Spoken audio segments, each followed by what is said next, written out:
Kalau bisa ya teman-teman, ini udah pesan ke teman-teman, kalau haji, kalau umroh, bayangin, kalau umroh itu sekitar mungkin kita ada 14 hari, kalau misalnya haji kita mungkin 30 sampai 40 hari.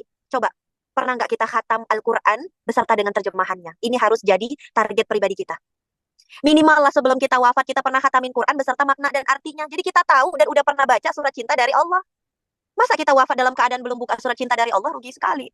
Ya, minimal lah sekali seumur hidup sudah pernah khatam Al-Quran beserta dengan terjemahannya. Buka tuh, harus jadi target hari ini. Aku baca tuh dari Al-Baqarah, misalnya sampai Ali Imran, baca 2 juz, ya, baca sama maknanya, sama artinya, sampai nanti waktu zuhur tiba. Kita kan kepengen amalan kita diterima, maka sibuknya harus ke Allah dan segala aktivitas yang Allah sukai. Kira-kira pertanyaannya, Allah lebih suka kita baca Quran atau kita buka Instagram nanti di sana? Coba teman-teman silahkan jawab. Baca Al-Quran. Baca Al-Qurannya juga karena Allah. Bukan hanya karena, oh saya teh ya, saya teh soleh gitu. Enggak. Allah lebih suka mana? Kita banyak-banyak istighfar atau kita sekedar ya TikTokan mungkin di Masjid Nabawi, nauzubillah kan gitu. Hati-hati, ya. Udah pilih aja, pilih yang paling Allah suka.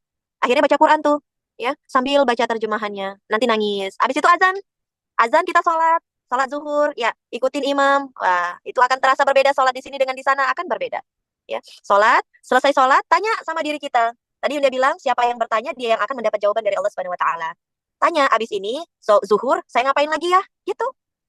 Harus sering nanya, mau ngapain lagi ya? Gitu. Ya. Kalau kita nggak punya agenda, ya tanya sama diri kita, apa ya agenda yang sekiranya Allah semakin mencintai saya. Udah, hatam Quran. Ya. Masih ada waktu sambil nunggu asar, hatamin Qurannya. Kalau bisa mah hatam Quran selalu di sana nantinya. Ya. Sudah. Itu guru Yunda dulu, guru Koko juga, Kiai Haji Ahmad Fatur Rahman. Itu sampai suaranya serap, teman-teman. Karena tiap hari itu hatam. Tiap hari hatam. Bayangin, satu hari hatam. Satu hari hatam. Jadi bayangin, dia cuma punya waktu makan dan ke WC, selebihnya untuk Quran. Miliki amalan utama kita di sana. Yang mau Quran, Quran. Yang mau sedekah, sedekah. Yang mau istighfar, istighfar. Yang mau munajat, munajat. Nggak apa-apa. Yang mau dilakuin semua bagus. Tapi kalau mau pilih salah satu, boleh banget. Maksimalkan itu. Kalau guru kami itu satu hari satu hatam, hatam Al-Quran. Sampai suaranya serak dan terakhir sakit. Dia ketika sakit dan suaranya serak, dia malah tersenyum dan mengatakan, Alhamdulillahirabbil alamin, makasih ya Allah sudah digugurkan dosa-dosa saya dan diizinkan suara saya ini saya gunakan untuk menghatamkan Al-Quran di tempat paling suci ini. Bayangin, dikasih sakit, suara serak, padahal dalam beribadah setiap hari itu, ya, tiap harinya ibadah hatam Al-Quran. Bayangin, itu kenikmatan seperti apa yang beliau dapatkan. Pulang ke sini menjadi pribadi yang lebih baik. Jadi tolak ukur haji yang mabruroh itu adalah pulang ke Indonesia jadi pribadi yang lebih baik. Ya, bukan jadi Yunda yang biasa, tidak. Harus jadi Yunda yang lebih taat dan lebih manfaat. Gitu. Kalau kita taat hanya untuk diri kita sendiri, berarti kita belum melaksanakan hadis dari Rasulullah Muhammad SAW yang bunyinya khairun nas anfa'uhum linnas. Sebaik-baik kalian itu adalah yang paling bermanfaat untuk orang lain. Kalau cuma taat buat diri sendiri, Islam nggak akan sebesar ini, betul? Kalau Rasulullah hanya taat dan sholat tahajud untuk dirinya sendiri sampai kakinya bengkak-bengkak, nggak akan sebesar ini Islam. Rasul berdakwah, Rasul keluar, Rasul menyeru orang, kan gitu. Akhirnya Islam atas izin Allah sebesar ini dan sampai ke kita umat. Bahkan teman-teman, Yunda sampaikan, pada saat itu ada satu kisah, ini kisah romantis. Pada saat itu Rasulullah Muhammad SAW sedang sholat. Ketika sholat, Sayyidah Aisyah sudah berada di hadapan Rasulullah Muhammad SAW. Jadi Rasul beres sholat, kemudian Aisyah berada di hadapan beliau. Aisyah mengatakan, ya Rasulullah doakan saya, kata Sayyidah Aisyah. Kemudian Rasul mendoakan Aisyah, tahu nggak doanya apa?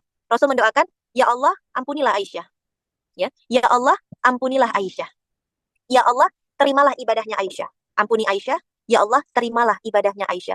Ya Allah, jadikan Aisyah menjadi hamba yang engkau ridhoi. Bayangin. Aisyah tersenyum dan senang.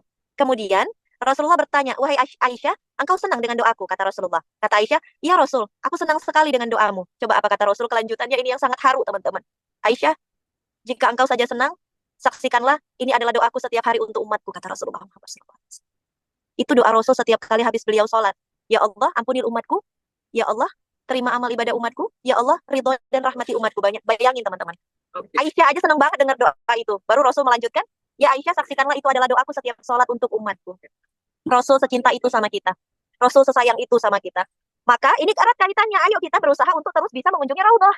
Ya, berziarah ke makam Rasulullah Muhammad SAW. Alangkah ruginya kita sudah sampai di Madinah tapi tidak pergi ke Raudhah. Ya, rugi sekali. Bayangin teman-teman. Ini kita masih Madinah, belum bicara nanti di Mekah. Wah, Mekah lebih ini lagi ya. Ini kita udah nyampe nih di Raudhah, bayangin. Kita akan diuji nanti teman-teman sebelum masuk Raudhah. Bayangin. Yunda itu, mohon maaf ya teman-teman, ini jangan ditiru. Yunda belum bisa istiqomah menjaga wudhu. Jujur, terus terang. Karena perempuan ini kayaknya sulit banget jaga wudhu. Ya. Yang bisa jaga wudhu, alhamdulillah sekali. Jadi Yunda selama di Indonesia itu termasuk orang yang belum menjaga wudhu dengan baik. Akhirnya, Sebelum kita masuk raudhah, itu kan kita harus dalam keadaan berwudu ya teman-teman. Iya, masuk raudhah itu harus dalam keadaan berwudu. Wudunya pun harus sempurna kan gitu. Akhirnya teman-teman, dengan kebiasaan Yunda di Indonesia yang gak jaga wudu itu, berulang kali Yunda batal wudu sampai mau masuk raudhah. Akhirnya Yunda sekitar ada 5 kali mengulang wudu. Sampai Yunda nangis dulu ke hadapan Allah. Yunda bilang gini, ya Allah, sebegitu nggak diterimanya saya, ya Allah, ke raudhah ini. Bolak-balik digagalin sama Allah. Jalan, mohon maaf, buang angin. Jalan lagi, mohon maaf, keluar lagi. Udah wudhu lagi nih, wudhu, jalan lagi, keluar lagi anginnya. Padahal udah dikondisikan dalam keadaan tidak sedang masuk angin gitu. Inilah untuk sekarang saya mau masuk ke makam manusia paling mulia, Rasulullah Muhammad SAW. Nangis itu Yunda. Ya Allah, saya pengen masuk ke makam Nabi. Maafin, nggak jaga wudhu sama ini.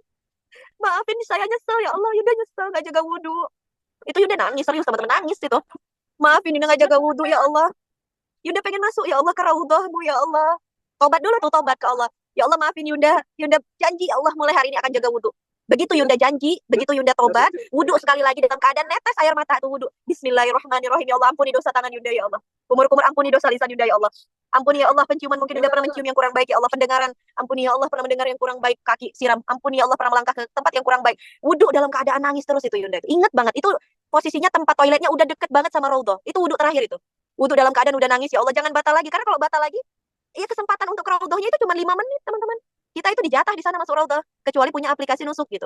Ya, ini kesempatan Yunda pertama ya Allah, mohon ya Allah, izinkan Yunda masuk raudhah, izinkan ya Allah bertemu dengan Rasulullah Muhammad SAW. Wudhu terakhir dalam keadaan sudah seperti itu, udah kemudian Bismillah, alhamdulillah itu nggak batal lagi wudhunya, masuk raudhah langsung sholat, nangis, sujud syukur, langsung sholat tobat di situ. Ternyata seperti itu yang Allah mau.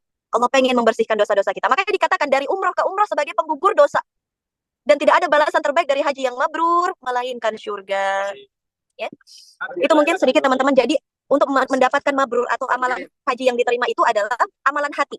Bagaimana niat kita ikhlas karena Allah, ya.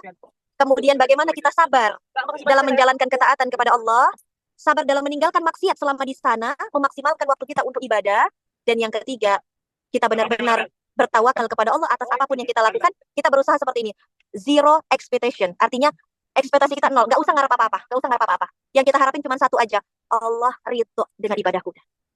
Saya nggak ngarep apa-apa ya Allah, nggak ngarep dipanggil hajah, nggak ngarep dipanggil orang soleh, nggak ngarep dianggap udah mampu karena sudah berhaji dan berumrah, nggak.